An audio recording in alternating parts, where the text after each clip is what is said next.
Hey guys, welcome back to Magic TV. My name's Craig. It is 9 o'clock. It's time for another video. We're going through the festive Christmas programming over the course of this week. And today, I've got something very special for you. You might know that I run a streaming platform called the Netrix. There are over 600 tricks on the Netrix by some of the biggest names in Magic. Justin Miller, David Jonathan, Kyle Purnell, Ollie Mealing, Christian Grace, Lloyd Barnes, Wayne Goodman, John Morton. The list goes on and on and on. It's literally a who's who.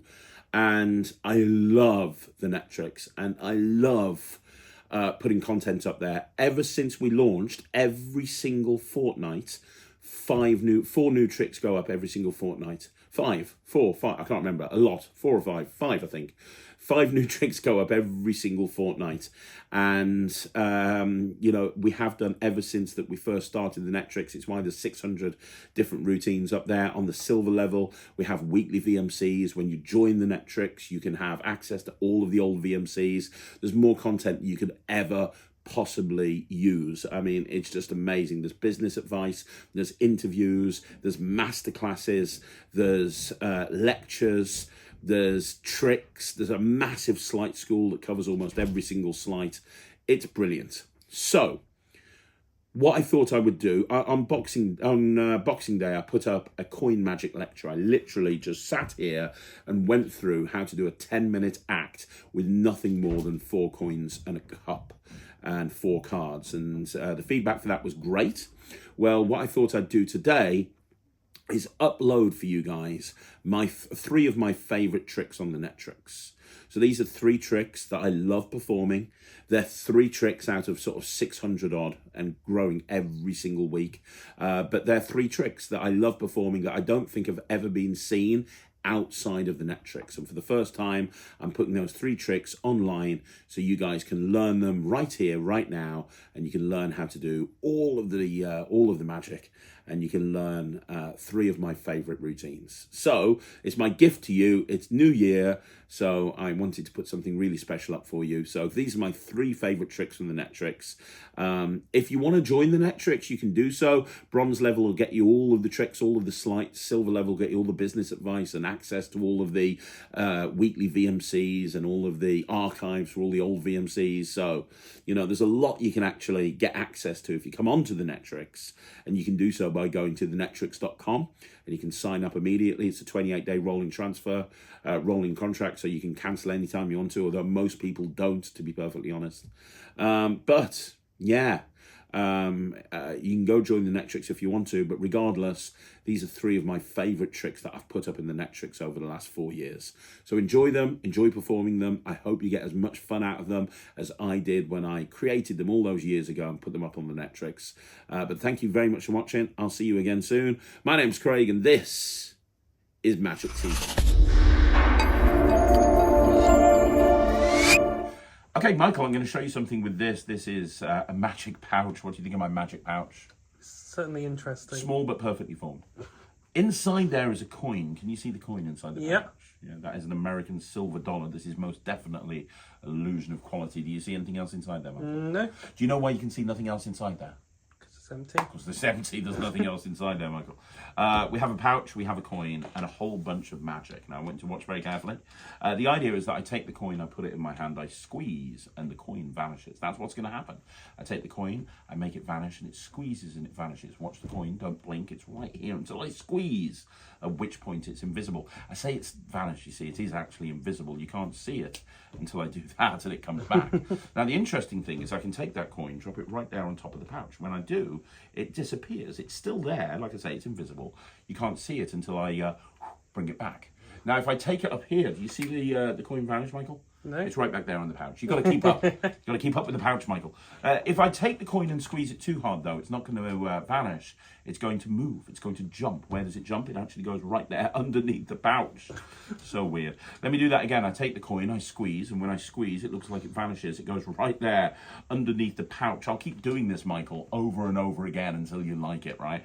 Look, I'm going to make it go right there underneath the pouch. Now, I could do this over and over again, but I'll tell you what I'm going to do, Michael. I'm going to go one step further, okay?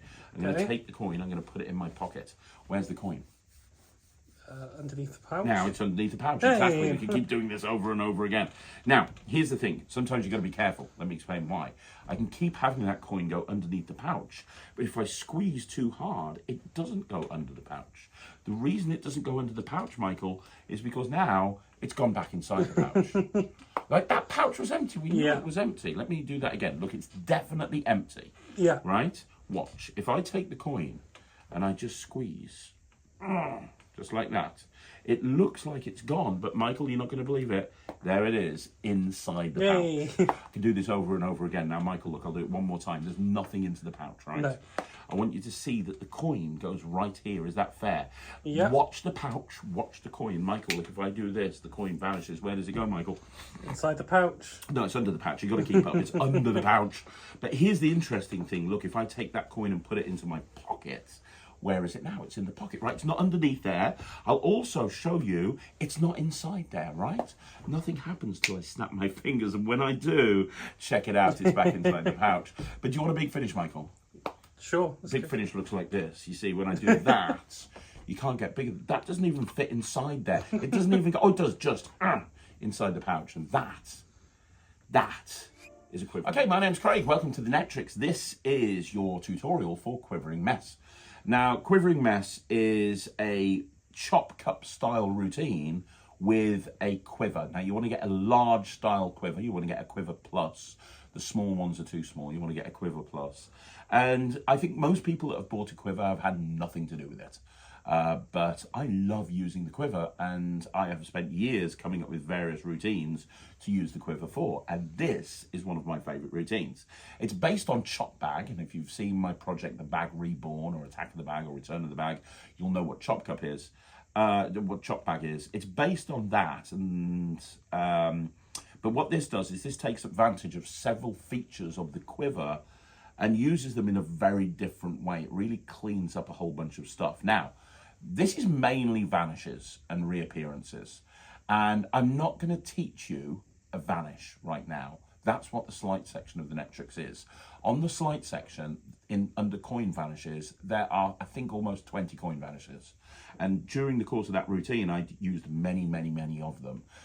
My favorite vanish is the retention vanish, but you pick the vanish that suits you best. So rather than me sitting here spending 15 minutes teaching you a vanish, we're linking the vanish section up in the comments, aren't we, Michael? Yeah. So you can go up there in the corner and you can get access to the sleight section. You can learn whichever vanishes that you want to learn.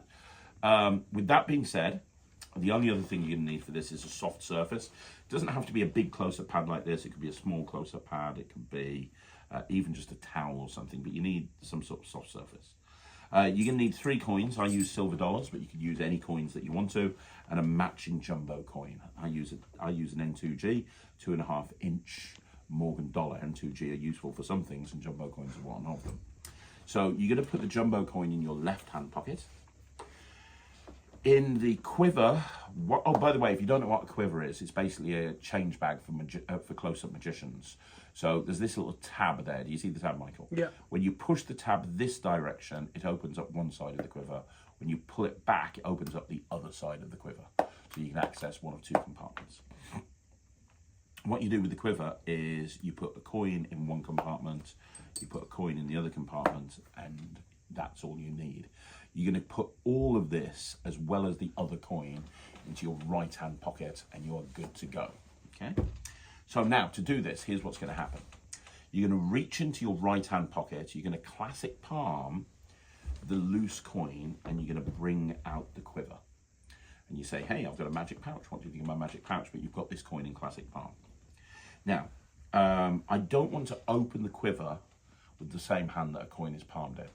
So I'm going to open it with the left hand. Now, if you're right-handed like me, opening it with your left hand and activating the tab is quite hard to do. Luckily, you don't need to activate the tab in this scenario because there's a coin in each side of the quiver. So I don't mind which side it opens to. I'm going to open it up like a normal squeeze purse, and it will open up one side.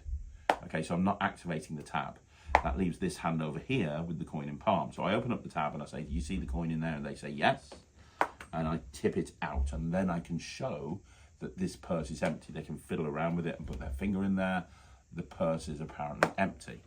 Now, all I'm going to do is I can give them this coin if I want to, or I'll put it over there, and I'm going to drop this coin to fingertip rest.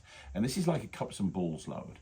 As I take the purse back, I'm going to load that coin underneath it like that as I put it on the table, okay? So that just gets put there. I've loaded the coin underneath it. Now, that first sequence, I tell them I'm going to make the coin vanish, and I pretend I'm actually putting the coin in my hand. This is kind of like a feint. So I say, I'm going to put this coin in my hand, I'm going to make it disappear. And I just do a vanish. And I'm using a retention vanish. And as I come back and rest my hand on the table, I'm classic palming the coin. I can show that the coin's gone. And I say it's actually still there, it's invisible. And as I pretend to put it back into my hand, I'm really dropping this coin. I love the fact that I'm telling them I'm doing something I'm actually doing, even though they don't think I'm doing the thing that I say I'm doing, even though I am doing the thing that I say I'm doing, and they don't think I'm doing that thing. That's complicated, right? Yeah. In other words, I'm just doing this, and I'm actually putting it in my hand. I'm telling them I'm putting it in my hand, but they don't believe I'm putting it in my hand. From this angle, the coin vanishes, and then I take it, and apparently put it back in and make it come back, okay? Now I do a spider grip vanish, which again is going to be linked in there. So the spider grip vanish is Ed Marlowe. It's like that. It makes them think that the coin's over there, and then I can show this hand empty. It's kind of like, look, I'm going to take that coin and put it right there. Look, it's right there. And it's kind of a very deceptive vanish. And then I'm going to transfer this from my right hand to my left hand. So as I bring my hands together, look at what happens. This classic palm coin just gets dropped into left hand finger palm. I kind of flex my right fingers for a minute, which allows me, and I do that as I look here. So it's like, look, if I put it on the purse, it looks like it's disappeared. But now I've got it over here. So now I can do a Doug Burrow Prince production, which again is up there in productions. I grab the invisible coin, put it over here, and as I pretend to put it in my hand, I grab the real coin and show that it's come back. I then do another vanish. I do a fingertip retention vanish. And as I bring this hand up here, I just drop this on the quiver. So as I say, did you see it go? And they look down, it's on the quiver. It's a nice little misdirection moment. But that allows me to then vanish this coin using any vanish that you want. I use a retention vanish. I keep it in fingertip rest, because then I pick this up and I show it's under there. So now we're using a second coin. I love the structure of this, that we start with one coin, and now we've got this second coin, and later on we've got a third coin. It really messes with their heads. So you show here, and as they look here, and I take this purse back into this hand, I load this coin underneath, which means I'm one ahead. So now I can vanish it again, and show it's underneath. And I can keep doing that over and over again. I wouldn't do it more than 400 times. I think by the time you get to number 399, I think they've seen that coin go under there enough. I think at that point, you don't need to do it anymore. In all seriousness, I'll probably do it no more than 3 times. But you can do it as many times as you want to. And because they really believe there's only one coin in play, it's very deceptive. You're then going to take that coin and put it into your right-hand pocket, which, by the way, is resetting that coin. So that goes into your right-hand pocket, and now you snap and you show it's still underneath there, which is great. Now, you're going to tell them that you'll do it again, and you do another vanish. And this time, I don't keep it in fingertip rest, I classic palm it. So I classic palm it here, I do another vanish, and then I say, and what I'm going to do is transfer it into my left hand. So that same transfer as before. So as I bring my hands together, I transfer this into my left hand. I can say, if it was under there, would that be good? And they go, yeah. And you go, that would be good. I can't do that. And now I can pick up the quiver, and I can use my middle finger with my right hand to open up and show the coins in there, which is a really cool moment, because up until then it's been going under the pouch, on the pouch. Now it's inside the pouch. But what's really cool about this is I can come back. As I come back, so I show it's in there, they see it in there. As I come back, I switch to the empty side, and I pretend to dump it out of the quiver. And all I'm doing here is I'm turning the quiver down, and I'm kind of letting my fingers almost like bounce that up. But now I can show that there's nothing inside the quiver. So that whole thing looks like this. Watch. If I do this, if I told you it was underneath the purse again, would that be good? And they go, yeah. And you go, yeah, I'm not that good. But I went further, because now it's inside there. Look, do you see it in there? How crazy is that, right? Isn't that weird? And now you can see that it's not in there. I love that moment, I really do. I love that moment so much, I'm going to do it again. So the next phase is to do exactly the same thing. I just take that coin, make it disappear, do that. Now, if you don't want to do the transfer, by the way, you can do any vanish that leaves the coin in the left hand. So I could just do a French drop or a finger palm vanish or anything like that, but you end up in the left hand.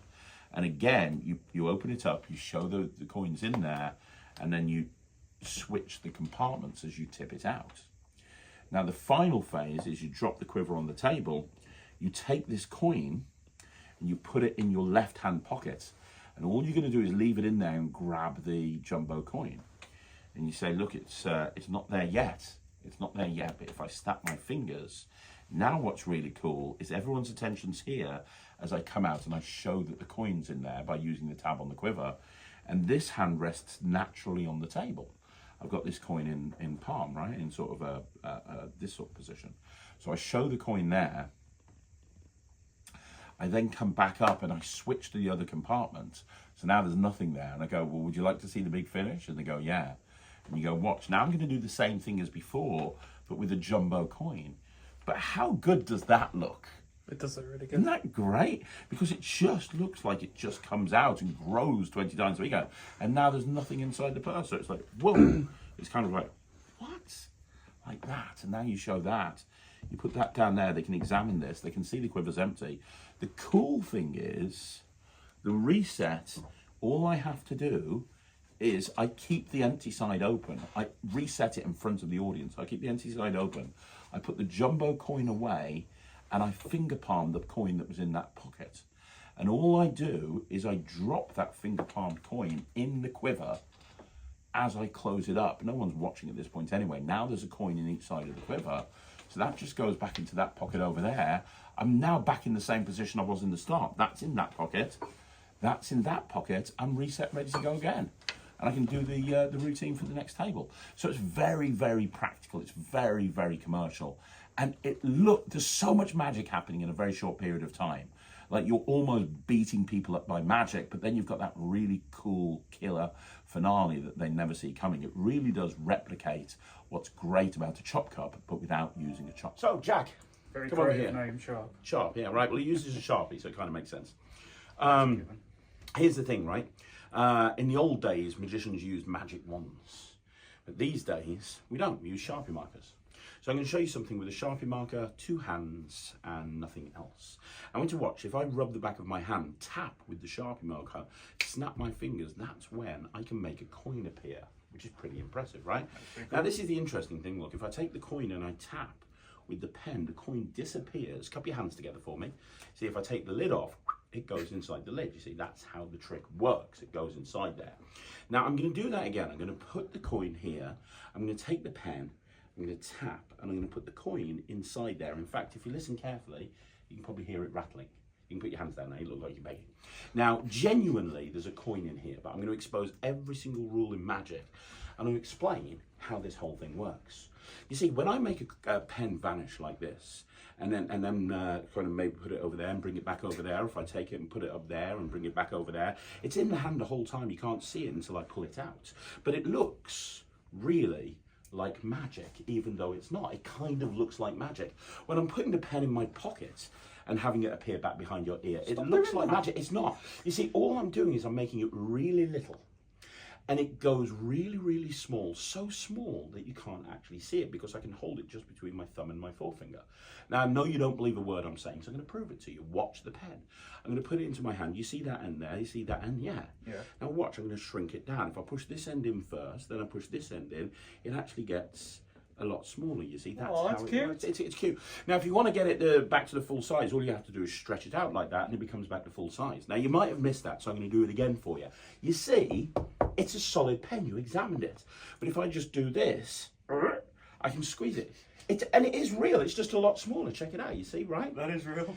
Which means that I can take it, I can make it even smaller. It's right there between my thumb and my forefinger and I can just pull it out. But it looks like I'm making it jump over there and jump over there. It looks like I'm taking it and put it in my pocket, making it come behind my ear, but we're just making it small.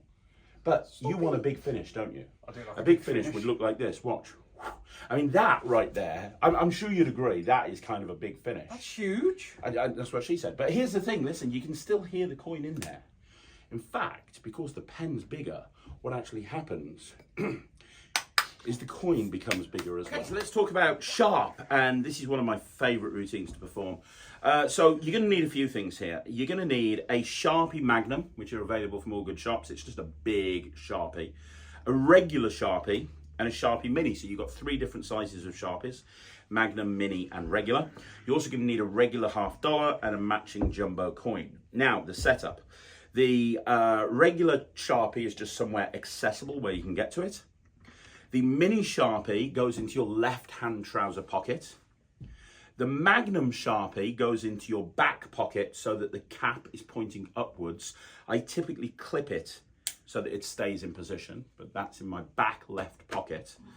The jumbo coin goes into my right-hand trouser pocket, and the coin can just be in classic palm, or you can have it in your right-hand pocket, and when you want to start, you classic palm that coin. So that's where everything is.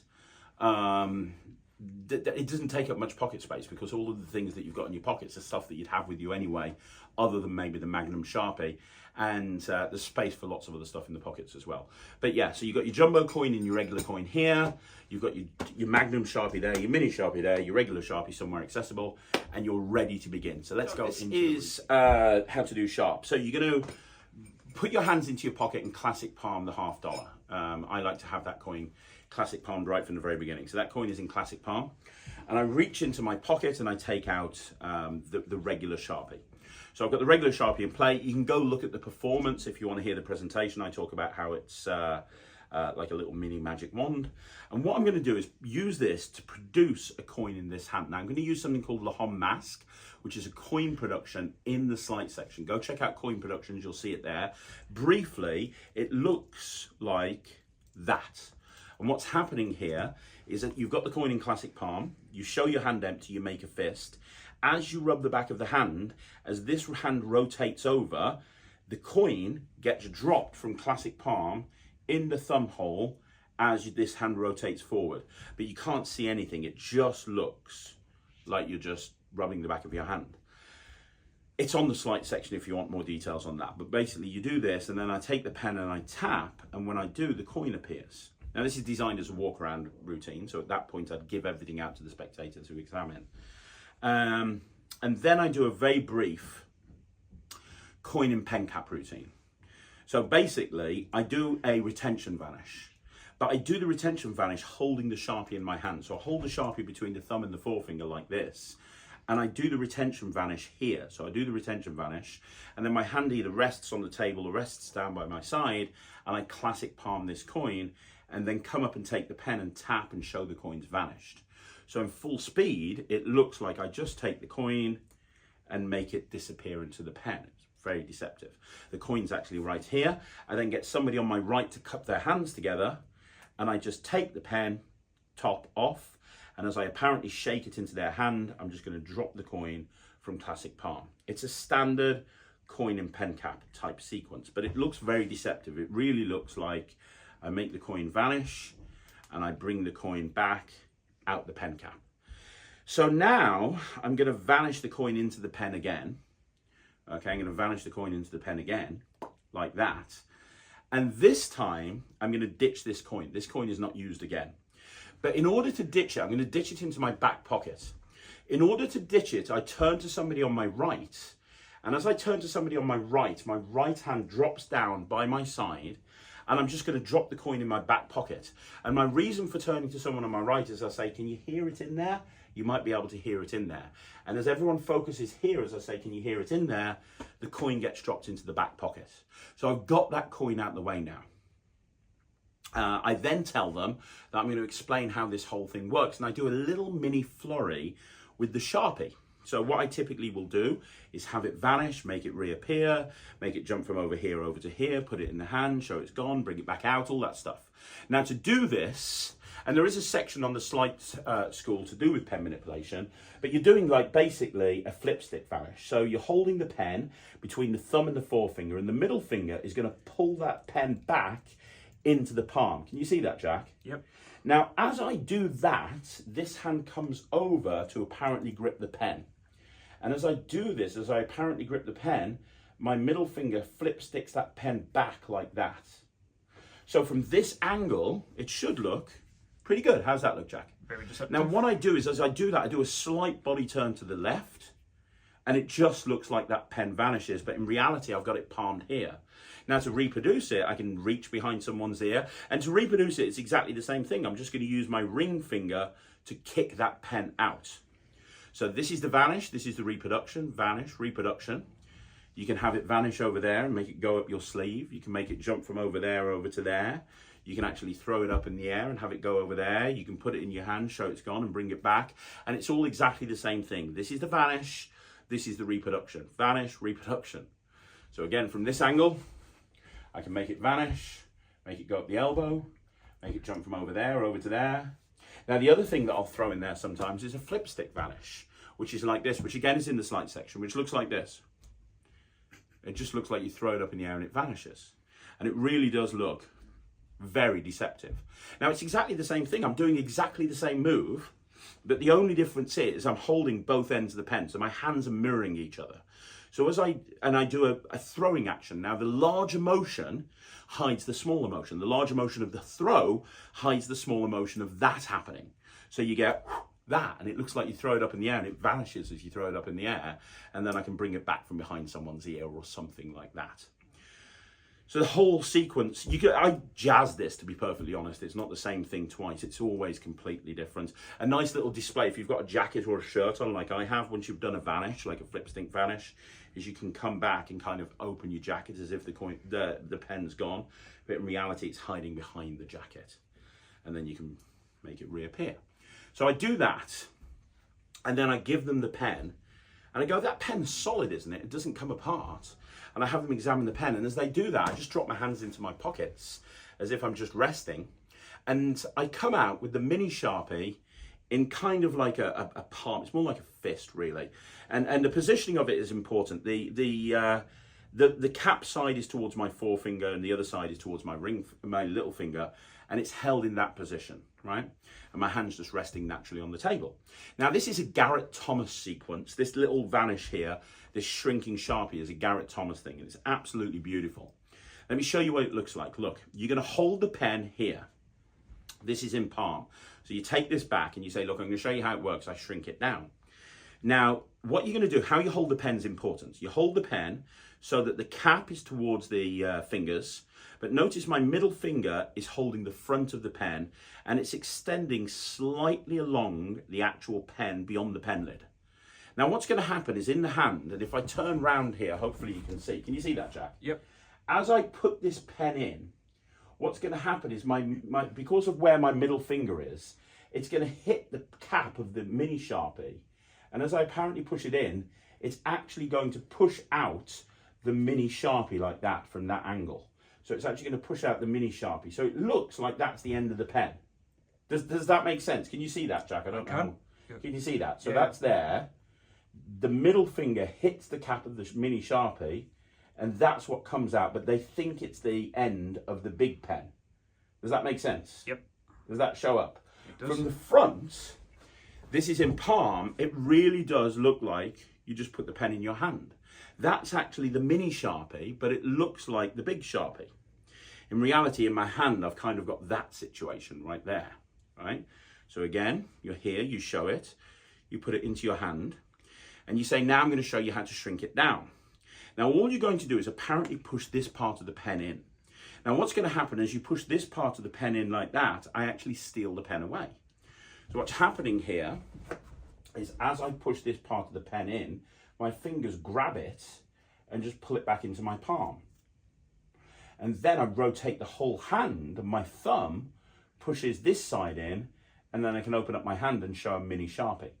And that's the Garrett Thomas sequence there. So in full speed, it looks like this. You show the pen, you push it in, you say, look, I'm going to shrink it down. Now you do a slight body turn to the left as you push this part in. So as you push this part in, I've stolen it now, done a slight body turn. This is here. Push this in here, and you've got the mini Sharpie. In full speed, there's the pen.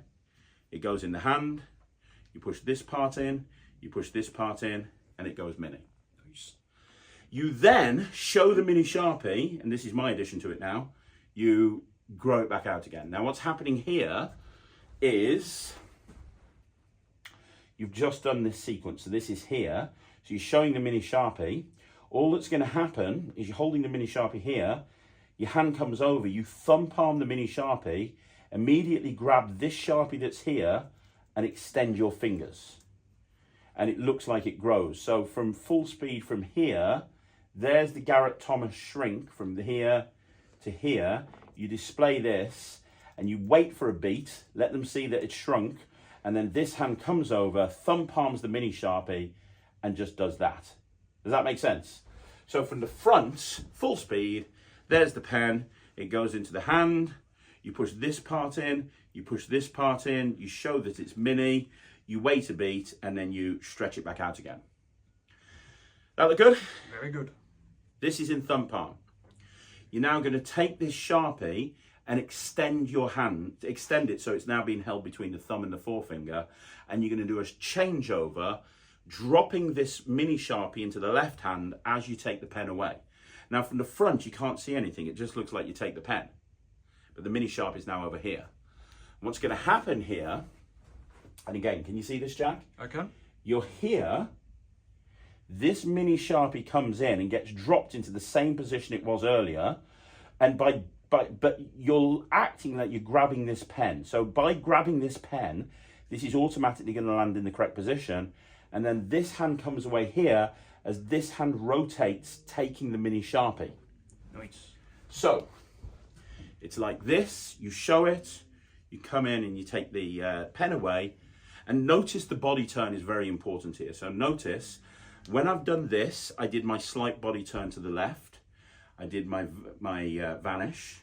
So I'm now pointing sort of at a 45-degree angle. I come in, I do the thumb palm to extend it, and as I come in to drop this, I rotate back to this position. So now I'm facing the front again, and this ends up here.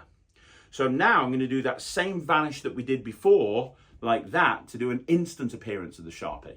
So I'm going to show this, I'm going to put it into the hand, I'm going to flip stick it, and then immediately squeeze and show the mini Sharpie. So that whole sequence, you put your here, snap, have the first shrink, immediately grow it, show the pen, come over, take the pen, stealing the mini Sharpie, and do the flip stick vanish, showing the mini Sharpie again. Lovely.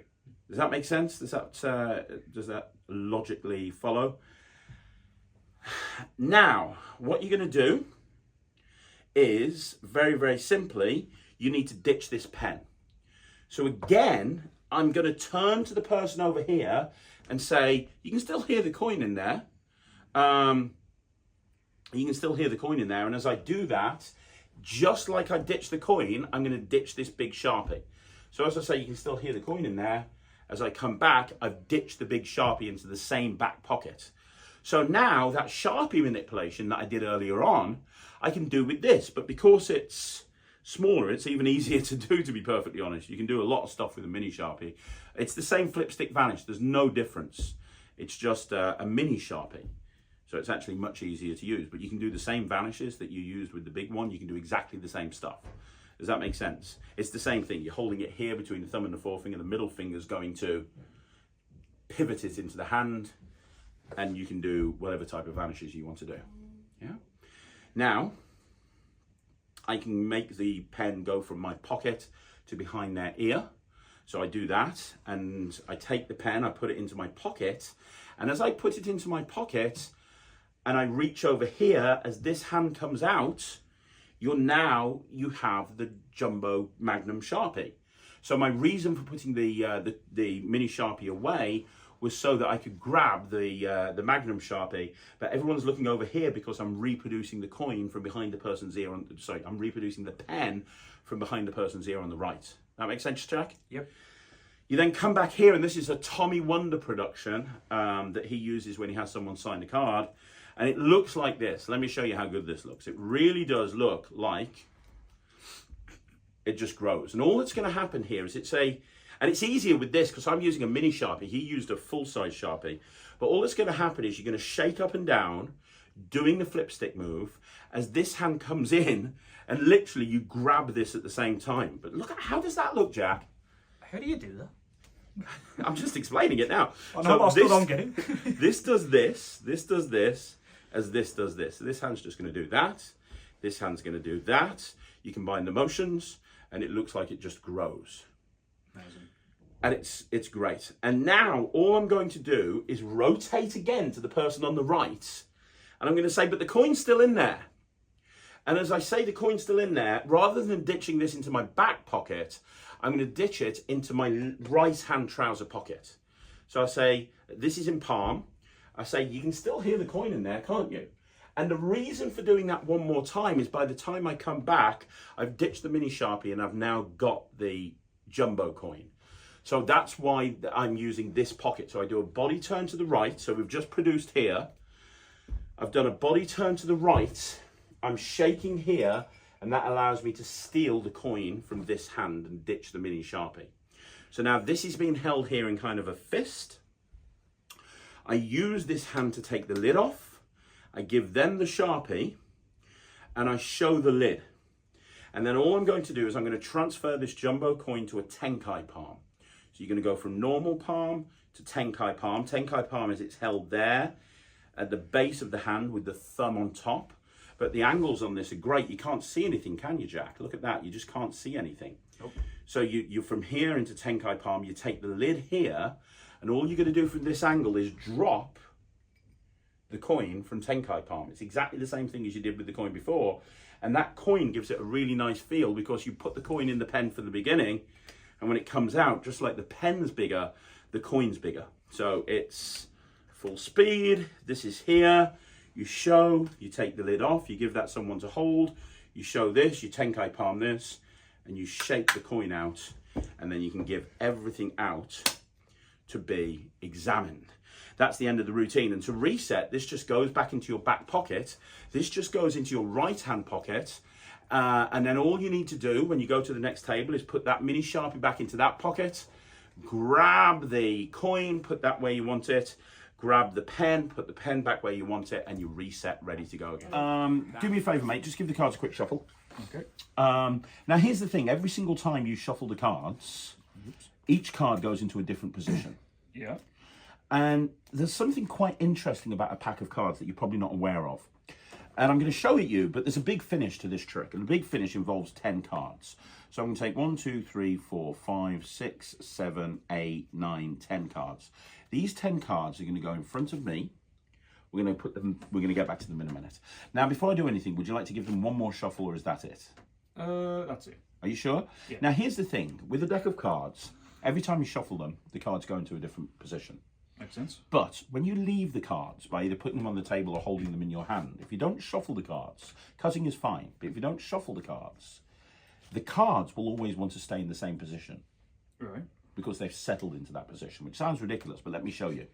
So, we could do this with any number, but let's go for a number from 1 to 10. Give me any number from 1 to 10. 8. 8. So we're going to go 1, 2, 3, 4, 5, 6, 7, 8. This is the 8th card. Yeah. I'm happy to not to look at that. The 5 of diamonds. Are you okay with that? Yeah.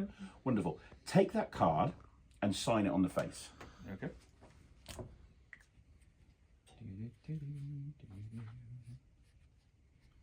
Perfect. So that card is signed, yeah? Yeah. Now take the card and put it right there. Face down? Yeah. It's important that it doesn't go, and again, it's important it doesn't go into the 8th position. So we'll put it all the way down there, and we'll put all these down here, and we'll push it in like that, right? Right. Now, we haven't shuffled the cards. We've given them a few cuts, but that's fine, but we haven't shuffled the cards. Because we haven't shuffled the cards, if we just leave it a couple of seconds, let's have a look. 1, 2, 3, 4, 5, 6, 7, 8. 8, that was the number you said, yeah? Yeah. The card goes back into that number. Now, it's weird. It happens every single time. Look, let me do it again. Take that 8 face down and push it somewhere down towards the bottom. Is that fair? Push it all the way in. That's not in the 8th position, is it? Can't be. You leave it a couple of seconds. Done. 1, 2, 3, 4, 5, 6, 7, 8. What? It's so weird the way it works. But look, let me do it slowly. I'm going to cut the deck. I want you to see, I'm putting about half the deck. I'm going to leave your card face up. I'm going to put about half the deck on top of your card. Is that fair? Yeah. I want you to see from over here. Look, I'm not going to do anything. I'm just going to square up the cards. I just leave them for a second. Done. 1, 2, 3, 4, 5, 6, 7, 8.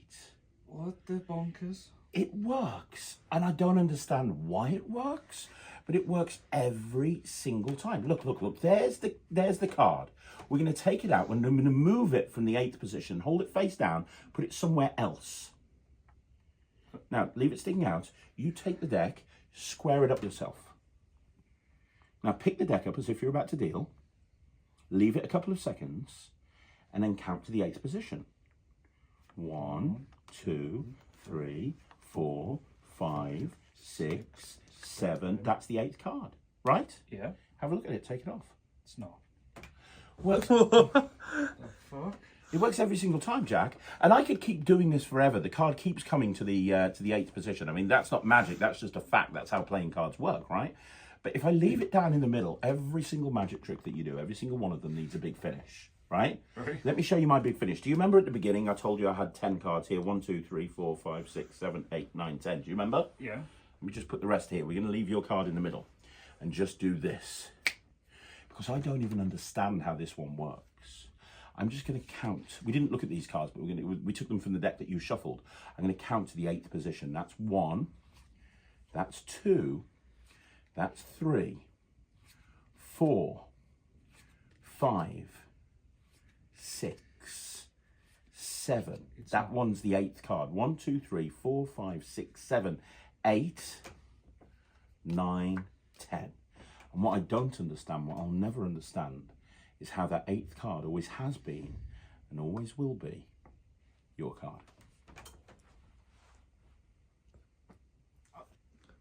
What? It's one of my favourite tricks that I've ever created. Brilliant. Okay, so you're going to, you've seen the performance, obviously. So this is a variation on the ambitious card, but based around a card appearing at a particular position. So here's what we're going to do. You have the card shuffled, and as you're having the card shuffled, you point out that every single time you shuffle a deck of cards, the position of the cards change, but if you leave them to settle, they go back into the original order. And then that's the hook line for the routine, and you say, let me show you. Now you're going to start off by taking 10 cards off the top of the deck, but in reality you're only going to take off 8. There's a few different ways to do that. The way that I do it in this routine is I just count the cards into the right hand, taking each one underneath the next. I go 1, 2, 3, 4, 5, 6, 7. As I count 8, I just in-jog it slightly. 9, 10. Okay, and you want to do it all in one action. So it should be 1, 2, 3, 4, 5, 6, 7, 8, 9, 10. And you can see it looks like a big mumbled mess of cards, but I've got that in-jogged card. So when I square up this packet, I lift up on the in-jog, and I can just literally take off all the cards, the in-jog and upwards, and put them on the table. They're going to think they're 10 cards. There's actually only 8 cards there. So one more time. 1, 2, 3, 4, 5, 6, 7, 8, 9, 10. Square them up, lift them off, put them on the table, and you're done. There's now 8 cards there. They're going to stay there until the end of the routine. Where they're positioned is important. They are positioned directly in front of you, near the edge of the table. Now, at that point, I like to give the deck to somebody to shuffle again. So they shuffle the cards again, and then you point out that if you leave the cards to settle, they'll go back into their original order. Let me give you an example. And you ask them to give you a number from 1 to 10. Now, in reality, this can work with any number, but 1 to 10 keeps it a bit snappy. So let's say they say 7. You're going to, whatever number they say, you're going to count to that number and give them that number, the card at that position. And it doesn't matter whether you see it. So let's say they say 7. You're going to go 1, 2, 3, 4, 5, 6, 7. You're going to turn this card over and drop it in front of them and say, that's your card, the 6 of spades, you're going to give them a pen and have them sign that card. Now, while they're signing that card, you're going to do a reposition. You're going to have 6 cards here. That's going to be the 7th. Whatever number they've named, you're going to push 2 more cards off and get a break underneath them. So in other words, in this case, I'm going to have a break under 1, 2, 3, 4, 5, 6, 7, 8. So you're going to have a break under 1 card more than the number they named. So in other words, in full speed, you do this. 1, 2, 3, 4, 5, 6, 7. The 6 of spades, brilliant. So now I've got this break. You're going to double undercut these cards to the bottom of the deck. It's a slightly modified double undercut because as you cut it, you're going to make sure that you keep a break above those cards when they get to the bottom of the deck. So the action is the same as the double undercut, but you're going to do something slightly different. This is all happening while they're signing the card. So they're signing the card. You're going to undercut half the cards, bring them to the top of the deck, but you're going to put them on top of the deck, side jog to the left slightly. Notice I'm still keeping this break at the back here, and I've just took the bottom half of the deck and I've put it on top, side jog to the left. You're now going to undercut the rest of the cards below the break, and they go on top, side jog to the left as well, and it leaves that original top portion of 8 cards side jog to the right, so that I can square everything up and I can get a break above those 8 cards with a little finger and then transfer it to the thumb. So in full speed, it looks like this. Here's the 8 cards. You've got a break below it. You undercut, you get the break and you transfer it to the thumb. It doesn't look like anything's happened, but you've given the deck a couple of cuts, but you've got a break above 8 cards at the bottom of the deck. Now, you're going to cut half the cards over into your left hand and you're going to have the card returned. So the card gets returned right here. And this is a variation of the add-on that's used an awful lot in the card to mouse style routines. So you're going to use your right hand packet. Remember, you've got a break there with your thumb. You're going to use the right hand packet to flip that card over. And then what you're going to do is you're going to push that card forward with your right hand. Now, if I come side on, you'll see what I'm going to do here. My middle finger is going to push this card, the selection, forward. And as I turn my hand over to show them the card, I drop all of the cards that are below the thumb break onto this card. And then as I square this card back with my forefinger, I turn the deck over. So the audience is going to think that the card's on top, but in reality it's not. It's all the way down here. Now I'm going to do that in full speed for you, so you can see exactly what it looks like. So you've got the break here, okay? So in full speed, you give the cards a couple of cuts, you get the break, kick cut, card gets returned, you give it one last look, and you turn back and they still think it's on top, but it's not. It's now positioned, I think, in the 9th position. You're going to take this card that they think is the selection and insert it into the right-hand packet.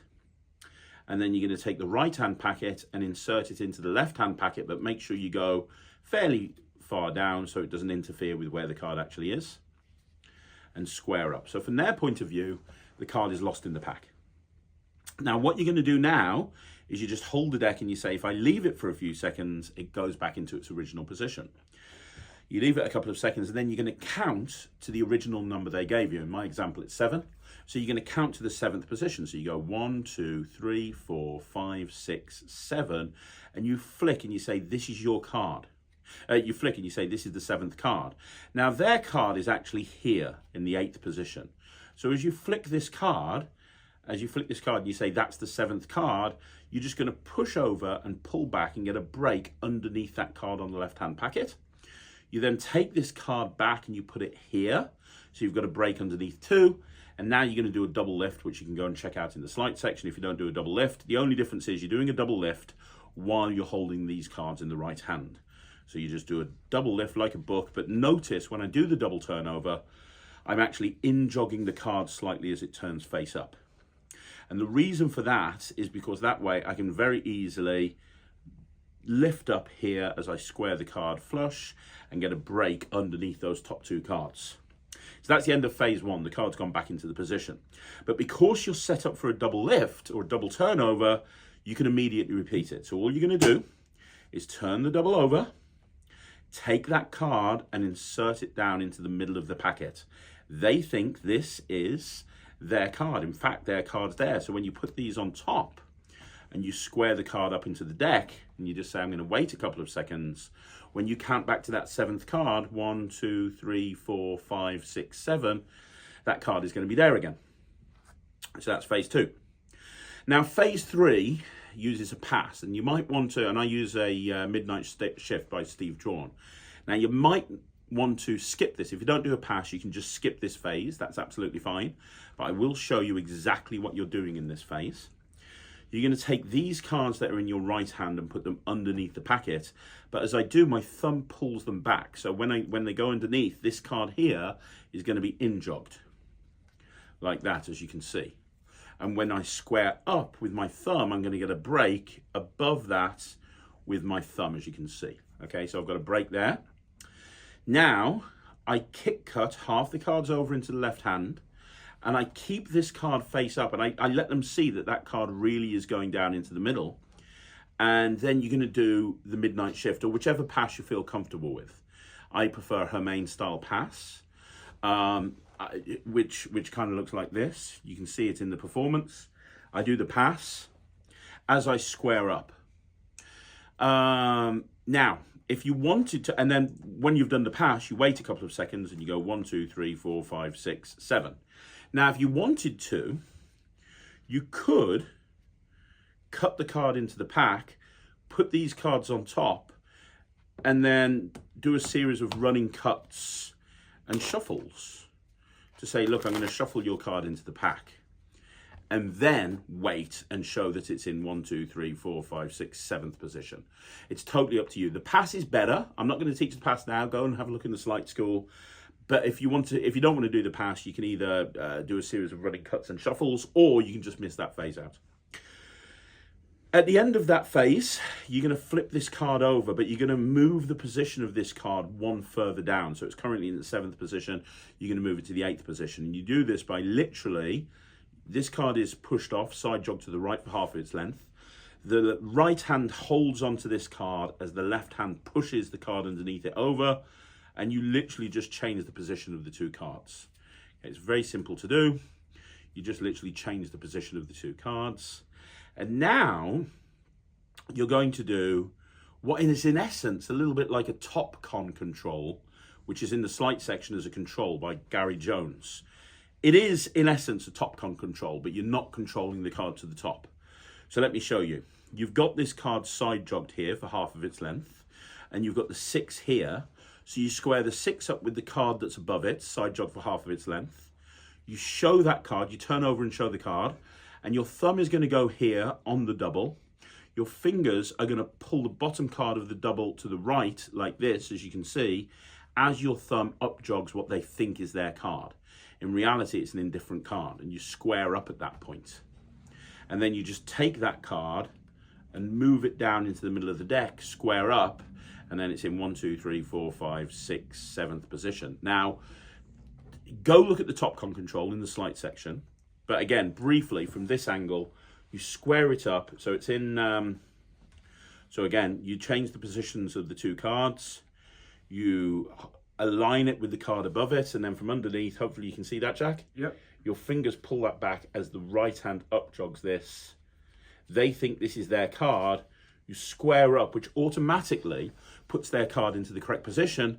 And then you just take that card, move it further down, push it in. You wait a second, and then you go 1, 2, 3, 4, 5, 6, 7, and you flip it over and show that the card's there. Now you're ready for the final phase, which is where it's going to appear in this packet. Now to do this, you're going to flip this card over, okay, and you're going to square this card up. You're basically doing a convincing control. I'm not going to explain the convincing control. That is also in the sleight section. You're going to do a convincing control at this point. So you're going to square this card up with the card above it. You're going to show the card. You're going to do the same move that you did before.